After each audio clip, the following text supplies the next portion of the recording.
Welcome to my dear students for class 7। প্রিয় শিক্ষার্থী বন্ধুরা, নিশ্চয়ই তোমরা ভালো আছো। I am Mohammad Noor Mujahid Biswas, assistant teacher sociology, Ratandia Rajanikanta government model high school, Kalukhali Rajbari. English for today for class 7. Our today's lesson is Prize Giving Day at School, Unit 3, Lesson 1. 1 এর part ই এবং N এবং আমাদের পৃষ্ঠা নাম্বার হচ্ছে 18। চলো আমরা প্রথম ইনস্ট্রাকশনটা একটু দেখে নিই। এখানে বলছে যে complete the passage with the verbs in the box. Complete মানে হচ্ছে পূরণ করো বা সম্পূর্ণ করো। আর অর্থাৎ এখানে যে একটা প্যাসেজ আমরা দেখতে পাচ্ছি, সেই প্যাসেজটা তোমরা কি করবে? কমপ্লিট করবে বা পূর্ণ করবে। আর সেটা কিভাবে করবে? সেটা হচ্ছে একটা বক্স দেখতে পাচ্ছি এবং এই বক্সে আমরা চাই তোমরা হচ্ছে এখানকার যে প্যাসেজটা সেটা সম্পূর্ণ করবে। শুধু সম্পূর্ণ করলেই হবে না, সেই সাথে আরেকটা ইনস্ট্রাকশন বলেছে, দেখো, গিভ দেয়ার কারেক্ট ফর্মস। হ্যাঁ, তাদের সঠিক যে গ্রুপ সেটা দিয়েই তোমাদেরকে পূর্ণ করতে হবে। অর্থাৎ এখানে আমরা যে বি ভার্ব দেখতে পাচ্ছি, তারপর সিং দেখতে পাচ্ছি, স্পিক, স্টেজ, এই চারটা ভার্ব দেখতে পাচ্ছি। এই ভার্বগুলা প্রত্যেকটা হচ্ছে প্রেজেন্ট ফর্মে আছে। এখন আমরা প্যাসেজটা পড়ে ঠিক করব যে আমরা এটা কোন ফর্মে ভার্বগুলাকে রূপান্তরিত করব। আমরা কি প্রেজেন্ট ফর্মে রাখবো নাকি ফার্স্ট ফর্মে নিব? তো চলো আমরা আগে প্যাসেজটা পড়ে আসি। এখানে বলছে যে at the end of the prize giving function, at the end মানে হচ্ছে শেষে, অর্থাৎ পুরস্কার বিতরণের অনুষ্ঠান শেষে, there dash a cultural show, সেখানে একটা কি হয়েছিল? সাংস্কৃতিক অনুষ্ঠানের আয়োজন করা হয়েছিল। তার মানে হচ্ছে এটা একটা অতীতের ঘটনার বর্ণনা দিচ্ছে। আর অতীতের ঘটনার বর্ণনা মানে হচ্ছে এটা ফার্স্ট টেন্স এবং আমাদের যে ভার্বগুলো রয়েছে সেই ভার্বগুলোও আমরা ফার্স্ট টেন্সে বসাবো। তো আমি তোমাদের সাথে পুরো অ্যানসারটা এখন শেয়ার করে নিচ্ছি। দেখো, আমি এখানে শূন্যস্থানে বসিয়েছি হচ্ছে ওয়াজ, যেহেতু এটা অতীতের ঘটনার বর্ণনা দিচ্ছে। এখন ওয়াজটা আমি কোথায় পেলাম?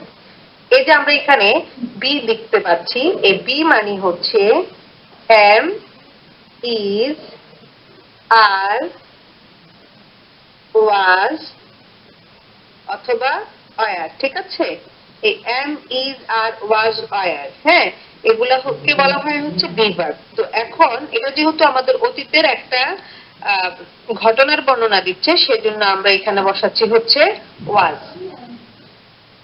এরপরের লাইনে কি বলছে দেখো, the students danced and has a one act play. One act play মানে হচ্ছে একাঙ্ক বিশিষ্ট নাটক। তাহলে দেখো, ছাত্রছাত্রীরা কি করলো? ছাত্রছাত্রীরা হচ্ছে গান গেয়েছিল, নাচলো এবং একটা একাঙ্ক বিশিষ্ট নাটক মঞ্চস্থ করলো। তো এখন সিং মানে হচ্ছে গান গাওয়া, যেটা প্রেজেন্ট টেন্সে আছে। এটা পাস্ট টেন্স হচ্ছে স্যাং। হ্যাঁ, SANG, স্যাং। তো আমরা এখানে সিং এর পরিবর্তে বসাচ্ছি হচ্ছে স্যাং। তারপরে এখানে তো ডান্স দেওয়াই আছে, যে এটা ফার্স্ট টেন্স মানে নৃত্য পরিবেশন করেছিল। And staged one act play. Staged মানে হচ্ছে এখানে মঞ্চস্থ করা। হ্যাঁ, অর্থাৎ স্টেজের ফার্স্ট টেন্স হচ্ছে স্টেজড। তাহলে ছাত্রছাত্রীরা সেখানে কি করলো? একটা গান নৃত্য পরিবেশন করলো এবং একটা একাঙ্ক বিশিষ্ট নাটক পরিবেশন করলো বা মঞ্চস্থ করলো। ইট ওয়াজ সো গুড, এটা এতটাই ভালো ছিল, that everyone dash highly of it.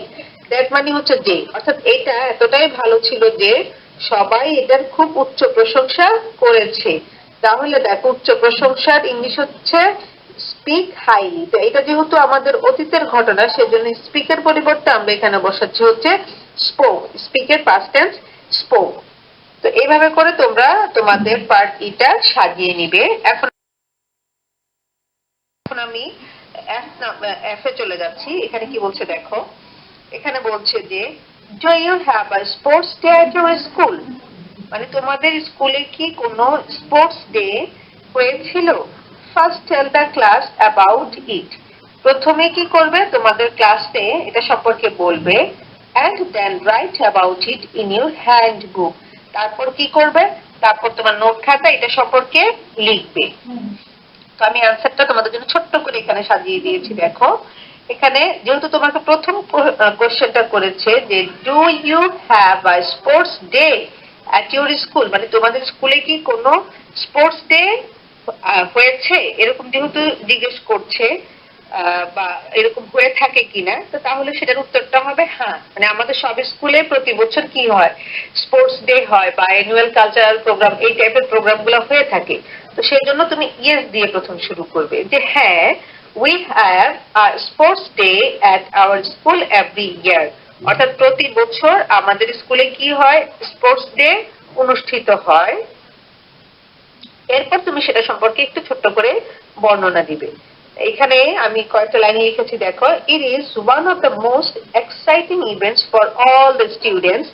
এটা সব স্টুডেন্টদের জন্য খুবই মানে এক্সাইটিং একটা ঘটনা, বা খুবই যে ঘটনার কারণে স্টুডেন্টরা খুব বেশি মজা পেয়ে থাকে আর কি, বা যেটা নিয়ে তাদের অনেক বেশি উৎসাহ থাকে, সেটাকে বলছি আমরা exciting events. Before the event, অর্থাৎ এই ইভেন্টের আগে, the school is beautifully decorated, স্কুলটা খুব সুন্দরভাবে সাজানো হয়। Students practice different sports and games. Practice মানে হচ্ছে অনুশীলন করা, ডিফারেন্ট মানে হচ্ছে বিভিন্ন, অর্থাৎ ছাত্রছাত্রীরা বিভিন্ন ধরনের খেলাধুলার অনুশীলন করে থাকে। Our teachers help us prepare for the competition. Competition মানে হচ্ছে প্রতিযোগিতা, অর্থাৎ আমাদের শিক্ষকেরা আমাদেরকে প্রতিযোগিতার জন্য কি করেন, প্রস্তুত করতে সাহায্য করে। অর্থাৎ আমরা যাতে করে প্রতিযোগিতায় ভালোভাবে অংশগ্রহণ করতে পারি বা প্রতিযোগিতার জন্য আমরা প্রস্তুত হতে পারি, সেই জন্য আমাদের শিক্ষকরা আমাদের সাহায্য করেন। স্পেশাল গেস্ট গিভস আ স্পিচ। হ্যাঁ, একজন বিশেষ অতিথি কি করেন, বক্তৃতা দেন।